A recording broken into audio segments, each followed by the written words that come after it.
De esto nos vamos a ocupar porque alguien que hizo los cálculos y dio su parecer sobre esos números fue el economista David Miazo, de Data Miazo justamente, que ya gentilmente nos atiende. David, ¿cómo va? Muy bien, ¿cómo están ustedes? Un Bien. gusto, como siempre, conversar. Bueno, muchas gracias por estar allí. Bueno, este ruido que se generó lo intentaste aclarar, en tus redes sociales explicaste, hiciste algunos cálculos, de todos modos no te terminaba de cerrar el número, ¿no? Que está previsto en el presupuesto 2025.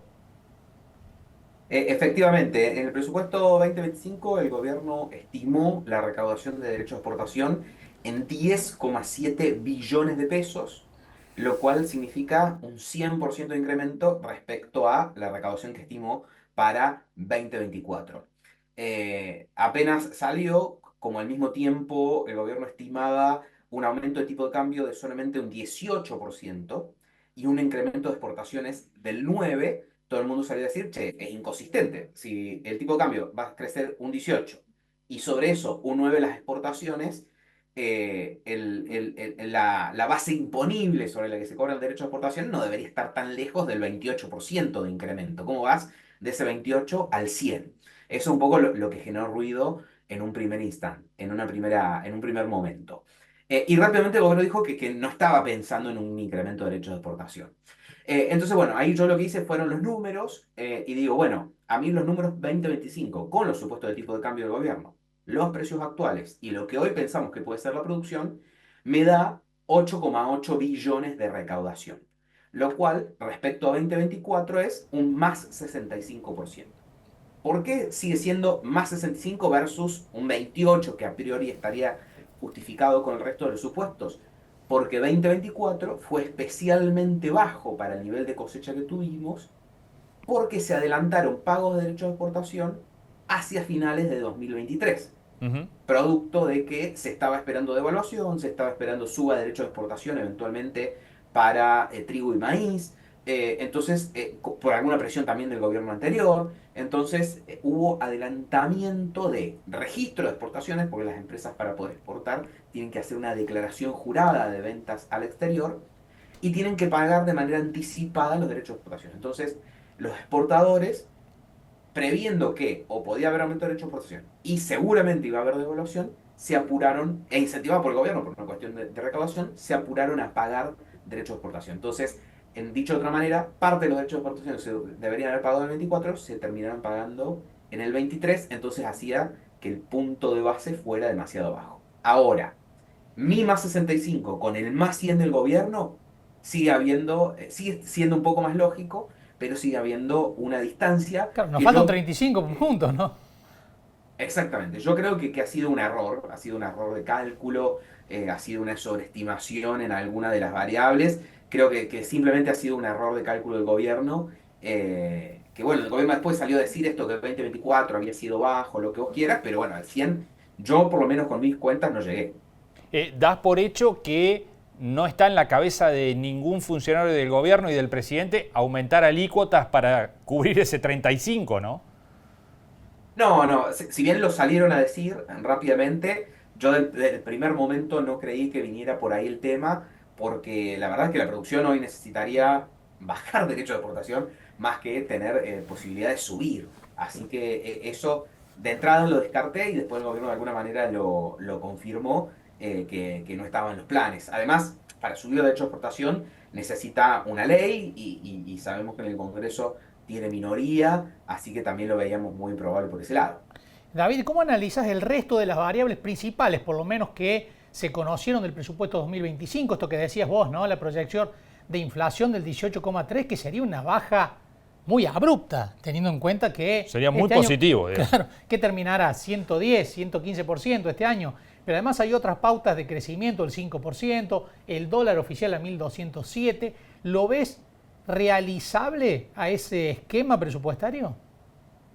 Sí, del resto yo destaco como positivo el fuerte compromiso que de alguna manera ya lo sabíamos, pero se ratifica con el equilibrio fiscal y esto de la regla fiscal que planteó Milei, sobre todo en el discurso, ¿no? Entonces, eso creo que es lo que destaco como positivo, porque de hecho el ancla fiscal es la principal herramienta que tiene el programa económico del gobierno. Así que eso es lo que destaco. Después, la verdad es que esos supuestos sobre los que se basa después del resto de la presupuestación, la verdad es que son optimistas en extremo, digamos. No es que uno hoy hace escenarios pesimista, optimista y es el escenario optimista, sino que está corrido todavía un poco más hacia el optimismo que lo que podría ser posible. Para que tengas una referencia, 18% de inflación es lo que estimó el gobierno, es entre 1,3 y 1,4% de inflación mensual. Las consultoras que más le pegan a la inflación están previendo 38. Podemos suponer que las consultoras se están equivocando un poco, pero más del doble que Claro. lo que dice el presupuesto. Así que la verdad es que es bastante, hoy lo vemos como bastante improbable que se dé esa inflación. Sin ser tan purista, los gobiernos sistemáticamente han subestimado la inflación en los presupuestos, Ujú. básicamente con dos objetivos. El primero, de alguna manera, mandar una señal, tratar de establecer cierta expectativa de que la inflación va a ser más baja, pero también porque después los recursos en exceso que se terminan recaudando por una mayor inflación, como por ejemplo el IVA, sin ir más lejos, les da cierta discrecionalidad para manejar el presupuesto. Eso es lo que han hecho los gobiernos en toda la historia. Con esto quiere decir, ha sido bastante recurrente la subestimación de la inflación en los presupuestos. Lo cual no significa que esté bien, siempre lo criticamos y ahora también se critica. Y después, tipo de cambio, la verdad que también uno lo ve como extremadamente optimista pensar que en diciembre del año que viene va a estar en 1.200 pesos, lo cual se puede leer de dos maneras. Que el gobierno piensa seguir en contexto de cepo y no unificar, por eso tampoco va a ser más alto, y estaba en línea con la inflación, por lo tanto significaba no seguir atrasando, pero si ya decimos que la inflación está mal, ese número también debería estar mal para no seguir atrasando el tipo de cambio desde los niveles que quede este año. Así que la verdad es que esos dos supuestos le quitan un poco de seriedad o de realismo al resto del presupuesto, como dice, bueno, si los dos números centrales y después el tercero es la actividad económica, que también un 5 está por encima de lo que están previendo los analistas, el Ujú. FMI, etcétera, que están previendo 3,5, 3,8, si querés, 3,5 y 4 para redondear de alguna manera, y el presupuesto plantea 5. Bueno, si los supuestos de base ya son bastante poco creíbles, cuán creíble es el resto del número. Pero bueno, la verdad es que eso es lo que deja un poco de sabor amargo del presupuesto. Ujú.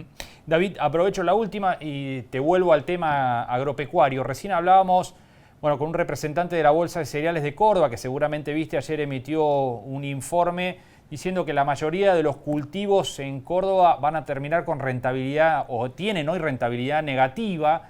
¿Cómo estás viendo ese panorama a nivel nacional, ya más amplio, no solamente en Córdoba? La próxima campaña, ¿cómo la ves en términos de ecuación económica? La veo igual que la bolsa, muy complicado a nivel nacional, casi todas las regiones, los números en campo alquilado están dando números negativos. Esto es algo que ya pasó en algunas de las últimas campañas, con la diferencia de que después una devaluación, dólar, soja, etcétera, de alguna manera terminaba, o la licuación de los pasivos, de alguna manera terminaban hacia la cosecha acomodando los números. Hoy la perspectiva es que eso no suceda. Si bien, por ejemplo, hoy tenemos tasas bajas en torno al 35%, si quieren poner un número, está en línea con la perspectiva de inflación, ¿no? Entonces, tampoco se licuarían pasivos y la expectativa es que no haya un gran salto de evaluatorio hacia adelante.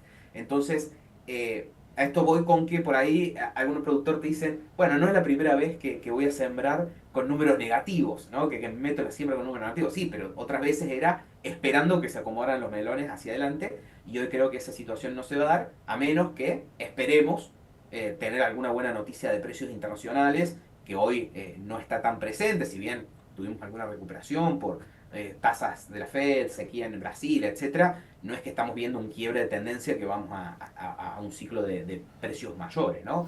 Pero bueno, lo que quiero decir, me fui un poquito por las ramas, para redondearte, es la situación de rentabilidad está complicada en todo el país, se sigue complicando a medida que se atrasa el tipo de cambio. Sin ir Claro. más lejos, de Río Cuarto, por ejemplo, mandar un camión con maíz al puerto de Rosario se lleva un tercio de la carga, o el 30% en realidad de la carga. Claro. A ver, ¿esto qué significa? Un camión que le meto 30 toneladas de maíz, solo el costo del flete se lleva 10 de esas 30 toneladas de maíz. Como para dimensionar. Y esto lo menciono porque el flete y los labores agrícolas, la siembra, la cosecha, la pulverización, son de los pocos costos en pesos que tiene la actividad agrícola. El resto está dolarizado. Y en esos costos en pesos es donde se ve más directamente el efecto de el atraso cambiario. Claro. David, muchísimas gracias por este contacto, como siempre, un gusto. Un gusto conversar con ustedes. Hasta la próxima. Gracias, David. David Miazo, economista de Data Miazo, bueno, analizando la cuestión referida a la producción, a las retenciones, pero también a la economía en general, ¿no? Los números gruesos que dio a conocer el presidente, que se dieron a conocer en las últimas horas con respecto a lo que espera el gobierno en cuanto al comportamiento de la economía el año próximo. Vamos a una pausa, enseguida volvemos.